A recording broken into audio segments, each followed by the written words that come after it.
ശബരിമലയിൽ വീണ്ടും നിയന്ത്രണവുമായി സംസ്ഥാന സർക്കാർ. ദർശനം ഓൺലൈൻ വഴി മാത്രമായി പരിമിതപ്പെടുത്തും.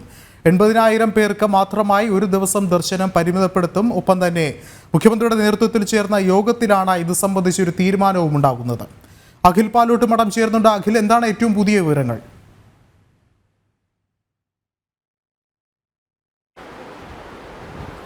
വിഷ്ണു, ഈ മണ്ഡലകാലം ആരംഭിക്കാൻ ഇനി മാസങ്ങൾ മാത്രമാണ് ബാക്കി നിൽക്കുന്നത്. അടുത്ത മാസം കഴിയുമ്പോഴേക്കും മണ്ഡലകാലത്തിന്റെ തുടക്കം കുറിക്കും. അതുകൊണ്ട് തന്നെ ഇത്തവണത്തെ മണ്ഡലകാലത്തിൽ കൂടുതൽ ക്രമീകരണങ്ങൾ ഏർപ്പെടുത്താനാണ് ഇപ്പോൾ മുഖ്യമന്ത്രിയുടെ അധ്യക്ഷതയിൽ ചേർന്ന ഉദ്യോഗസ്ഥരുടെ യോഗത്തിൽ തീരുമാനമെടുത്തിരിക്കുന്നത്. അതിൽ പ്രധാനമായ തീരുമാനം എന്ന് പറയുന്നത് ഒരു ദിവസം ദർശനത്തിനെത്തുന്ന പ്രതിദിനം ദർശനത്തിനെത്തുന്നവരുടെ എണ്ണം അത് 80,000-ആയി ക്രമപ്പെടുത്തണമെന്നതാണ് പ്രധാനമായും എടുത്തിരിക്കുന്ന തീരുമാനം. അതുപോലെ തന്നെ പമ്പയിലും നിലയ്ക്കലും വരുന്ന വഴികളിലെ വാഹന പാർക്കിങ്ങിന് വേണ്ടിയിട്ടുള്ള ഗ്രൗണ്ട് സംവിധാനങ്ങളുടെ അറ്റകുറ്റപ്പണികൾ അത് സമയബന്ധിതമായി പൂർത്തീകരിക്കണമെന്നൊരു തീരുമാനം കൂടി ഇന്ന് മുഖ്യമന്ത്രിയുടെ യോഗത്തിൽ തീരുമാനമെടുത്തിട്ടുണ്ട്. ഈ 80,000 പേര് ഒരു ദിവസം പ്രതിദിനം ഈ ദർശനത്തിനായി സ്വാമി ദർശനത്തിനായി എത്തുന്ന സമയത്ത് അവർക്ക് ഏതു പാതയിലൂടെയാണോ യാത്ര ചെയ്യാൻ താല്പര്യമെന്നുള്ളത് അത് ഈ ഓൺലൈൻ വഴി ബുക്ക് ചെയ്യുന്ന സമയത്ത് തന്നെ തിരഞ്ഞെടുക്കാവുന്ന ഒരു സംവിധാനം കൂടിയാണ് ഇത്തവണ ഒരുക്കണമെന്നതാണ് ഈ യോഗത്തിലെ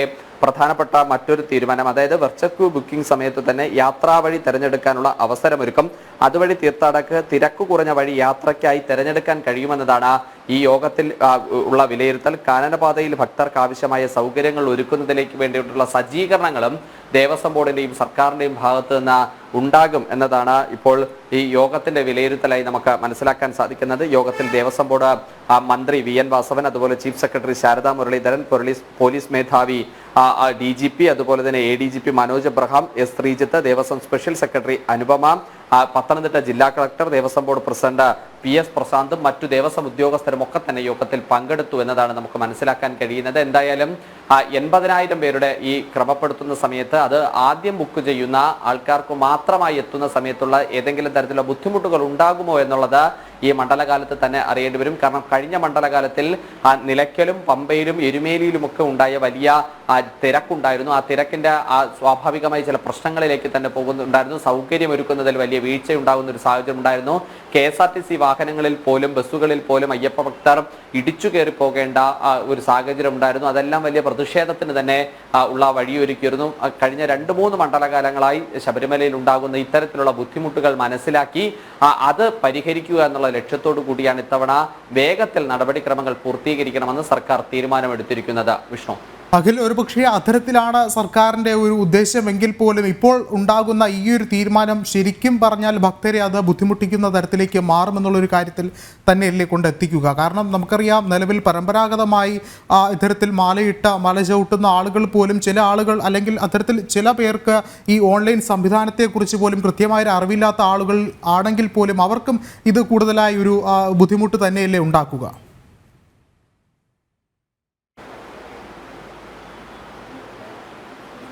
അയ്യപ്പ ഭക്തരെ സംബന്ധിച്ചിടത്തോളം കഴിഞ്ഞ കൊറോണ കാലം മുതലാണ് ശബരിമലയിൽ വെർച്വൽ ക്യൂ സംവിധാനം ഏർപ്പെടുത്തുന്നത്. അതായത് വരുന്ന ആൾക്കാരുടെ കണക്ക്, അവിടെ വരുന്ന അയ്യപ്പ ഭക്തന്മാരുടെ കാര്യത്തിലുള്ള രേഖകൾ സൂക്ഷിക്കുന്ന സംവിധാനത്തോടു കൂടിയാണ് വെർച്വൽ ക്യൂ കർശനമായ ഒരു നിബന്ധനയായി തന്നെ വരുത്തിയത്. അതിനു പിന്നാലെ എല്ലാ വർഷവും ആ വെർച്വൽ ക്യൂ സംവിധാനം തുടർന്നു വന്നിരുന്നു ശബരിമലയിൽ. പക്ഷേ ഇത്തവണ അതിൻ്റെ അംഗസംഖ്യ കൂട്ടി. കഴിഞ്ഞ തവണ അത് 70,000 പേരായിരുന്നു, അതിപ്പോൾ 80,000-ആയി ഉയർത്തിയിരിക്കുന്നു എന്നത് മാത്രമാണ് അതിൽ വ്യത്യാസം. പക്ഷേ ശബരിമലയെ സംബന്ധിച്ചിടത്തോളം പ്രതിദിനം എത്തുന്നവരുടെ കണക്ക് അത് പറയാൻ പോലും സാധിക്കുന്ന തരത്തിലല്ല. കാരണം അത് ഒരു തരത്തിൽ കണക്ക് കൂട്ടുന്നത് വിറ്റുപോകുന്ന അപ്പത്തിൻ്റെയും അരവണയുടെയും ഒക്കെ തന്നെ കണക്ക് വെച്ചിട്ടാണ് ചില സമയങ്ങളിലൊക്കെ തന്നെ ശബരിമലയിൽ എത്തുന്ന അയ്യപ്പ ഭക്തരുടെ ഒരു കണക്ക്. പ്രതിദിനം ഇത്ര ലക്ഷം പേർ അല്ലെങ്കിൽ പ്രതിദിനം ഇത്ര ആൾക്കാർ ശബരിമലയിൽ സന്ദർശനത്തിനെത്തി, ദർശനത്തിനെത്തി എന്നുള്ള ഒരു വിലയിരുത്തൽ ഉണ്ടാകുന്നത്. ആ വിലയിരുത്തലിന്റെ ഭാഗമായിട്ടാണ് ബാക്കി കണക്കുകളെല്ലാം തന്നെ ദേവസ്വം ബോർഡും സർക്കാരും ഒക്കെ തന്നെ പുറത്തുവിടുന്ന ഒരു സാഹചര്യം ഉണ്ടായിരുന്നു. അഖിൽ, ഇത്തരത്തിൽ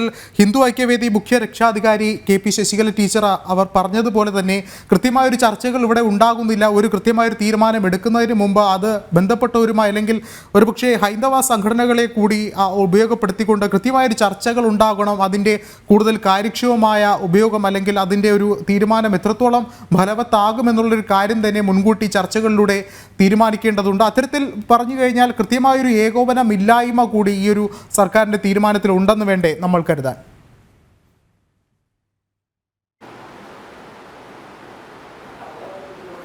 Vishnu, K P Sasikala teacher പറഞ്ഞ് അവസാനിപ്പിച്ചതിന് തുടങ്ങിയാൽ കഴിഞ്ഞ കുറെ കാലമായി ശബരിമല സംവിധാനത്തെ സംബന്ധിച്ചിടത്തോളം ശബരിമലയിൽ എത്തുന്ന ദർശനത്തിനെത്തുന്ന അയ്യപ്പ ഭക്തർ നേരിടുന്ന നിരവധിയായ ബുദ്ധിമുട്ടുകളുണ്ട്. അത് വെർച്വൽ ക്യൂ സംവിധാനം ഒരുക്കി സ്പോട്ട് വെർച്വൽ ക്യൂ സംവിധാനം ഉണ്ട് എന്ന് പറയുന്നെങ്കിൽ പോലും അത് നിലയ്ക്കൽ ഏർപ്പെടുത്തിയിട്ടുണ്ട്, എരുമേലിയിൽ ഏർപ്പെടുത്തിയിട്ടുണ്ട്, പമ്പയിൽ ഏർപ്പെടുത്തി. ദേവസ്വം ബോർഡിന്റെ നേതൃത്വത്തിൽ 3 സ്ഥലങ്ങളിലാണ് വെർച്വൽ ക്യൂവിന് വേണ്ടിയിട്ടുള്ള സ്പോട്ട് ബുക്കിംഗ് സൗകര്യങ്ങൾ ഒരുക്കിയിരുന്നത്. പക്ഷേ ആ സ്പോട്ട് ബുക്കിംഗ് സൗകര്യങ്ങളിലേക്ക് എത്തുന്ന സമയത്ത് പോലും അവിടെ ഉണ്ടാകുന്ന ചില ബുദ്ധിമുട്ടുകളുണ്ട്. കാരണം അവിടെ കൃത്യമായ ജീവനക്കാരുണ്ടാകാറില്ല. സ്പോട്ട് ബുക്കിങ്ങിന് വേണ്ടി അവിടെ അയ്യപ്പന്മാർ കാത്തു നിൽക്കേണ്ട ഒരു സാഹചര്യം ഉണ്ടായിരുന്നു. കാരണം പല സ്ഥലങ്ങളിൽ നിന്നാണ്, അതായത് ഈ ഇന്ത്യയിൽ ഭാരതത്തിന്റെ വിവിധ മേഖലകളിൽ നിന്നാണ്, വിവിധ സംസ്ഥാനങ്ങളിൽ നിന്നാണ് ഓരോ മണ്ഡലകാലത്തിലേക്കും അയ്യപ്പ ഭക്തർ ശബരിമലയിലേക്ക് എത്തുന്നത്. അപ്പോൾ അവർ നേരത്തെ ടീച്ചർ സൂചിപ്പിച്ചതുപോലെ തന്നെ ആ ട്രെയിനിൽ വരുന്ന ആൾക്കാരുണ്ടാകാം, ബസ്സിൽ വരുന്ന ആൾക്കാരുണ്ടാകാം, ചില നാടുകളിൽ നിന്നൊക്കെ തന്നെ നടന്ന് കാനനപാത വഴിയും അല്ലാതെയും ഒക്കെ തന്നെ നടന്ന് കെട്ടു നിറയ്ക്കുന്ന എവിടെയാണോ അവിടെ നിന്ന് സന്നിധാനം വരെ നടന്നെത്തുന്ന അയ്യപ്പ ഭക്തരടക്കമുള്ള ഒരു വലിയ സീസണാണ് നമ്മൾ എല്ലാ വൃശ്ചിക മാസത്തിലും കാണാറുള്ളത്, എല്ലാ മണ്ഡല മകരവിളക്ക് കാലത്തും കാണാറുള്ളത്. അപ്പോൾ ശബരിമലയെ സംബന്ധിച്ചിടത്തോളം ഇത്ര അയ്യപ്പന്മാർ മാത്രം ദർശനത്തിനെത്തിയാൽ മതി എന്ന് സർക്കാർ ഒരു തീരുമാനം എടുക്കുന്ന സമയത്ത് അത് ഏത് തരത്തിൽ ഏതിന്റെ അടിസ്ഥാനത്തിലാണ് തീരുമാനമെടുത്തത് എന്ന് സർക്കാർ തന്നെയാണ് വിശദീകരിക്കേണ്ടത്. കാരണം അവിടെ സൗകര്യം ഒരുക്കുന്നതിലുള്ള പര്യാപ്തതയാണോ, അല്ലെങ്കിൽ അതിന്റെ സാമ്പത്തിക ബുദ്ധിമുട്ടുകളാണോ, അല്ലെങ്കിൽ ഏതെങ്കിലും തരത്തിൽ അത്തരത്തിൽ ഒരു പരിമിതി ഉണ്ടോ എന്നുള്ള കാര്യം ഒക്കെ വ്യക്തമാക്കേണ്ടത് സർക്കാരാണ്. പക്ഷെ അവിടെ വരുന്ന അയ്യപ്പ ഭക്തരെ സംബന്ധിച്ചിടത്തോളം കെട്ടുനിറച്ച് പമ്പയിൽ സ്നാനം ചെയ്ത് കരിമലയും നീലിമലയും ഒക്കെ താണ്ടി സന്നിധാനത്തേക്ക് എത്തുന്ന അയ്യപ്പ ഭക്തരെ സംബന്ധിച്ചിടത്തോളം അയ്യപ്പ ഭക്തന് ആ സ്വാമിയെ ഒരു നോക്ക് കാണുക, ഒരു നോക്ക് സ്വാമിയെ കണ്ട് ദർശനമടയുക, അഭിഷേകം നടത്തുക എന്ന് പറയുന്നതൊക്കെ തന്നെ വലിയ കാര്യത്തിലുള്ള വലിയ ആഗ്രഹങ്ങളിൽ ഒന്നാണ്. അവിടെ ഇത്രമാത്രമുള്ള അയ്യപ്പന്മാരെ മാത്രം കടത്തിവിടുക എന്ന് പറയുമ്പോൾ തന്നെ അവിടെ ഉണ്ടാകുന്ന ഒരു ബുദ്ധിമുട്ട്, അതാണ് ടീച്ചർ സൂചിപ്പിച്ചത്. കാരണം പല ഘട്ടങ്ങൾ കടഞ്ഞാണ് സന്നിധാനത്തേക്ക് എത്തുന്നത്. ആ സന്നിധാനത്തേക്ക് എത്തുന്ന സമയത്ത് ആ വെർച്വൽ ക്യൂ സംവിധാനം ഏർപ്പെടുത്തുന്ന സമയത്ത് ഇന്ന് ബുക്ക് ചെയ്തതല്ല എന്ന് പറഞ്ഞ ഒരു അയ്യപ്പ ഭക്തനെ മാറ്റി നിർത്തിയാൽ 41 ദിവസത്തെ വ്രതം അനുഷ്ഠിച്ചെത്തുന്ന അയ്യപ്പ ഭക്തൻ പിന്നെ എന്തു ചെയ്യണമെന്നുള്ള ഒരു ചോദ്യമാണ് അവിടെ നിൽക്കുന്നത്. പക്ഷേ ആ കാര്യത്തിൽ വിശദീകരണം നൽകേണ്ടത് ദേവസ്വം ബോർഡ് തന്നെയാണ്. കഴിഞ്ഞ ദിവസങ്ങളിലൊക്കെ തന്നെ എരുമേലിയിൽ കുളിച്ച് സ്നാനം കഴിഞ്ഞതിന് ശേഷം കുറുതിടുന്നതിന് പോലും ആ കാശ് കൊടുക്കണമെന്നുള്ള ഒരു വിചിത്രമായ ഉത്തരവ് പോലും അത് ദേവസ്വം ബോർഡിന്റെ ഭാഗത്തു നിന്നുണ്ടാകുന്നു, എരുമേലി ദേവസ്വത്തിന്റെ ഭാഗത്തു നിന്നുണ്ടാകുന്നു.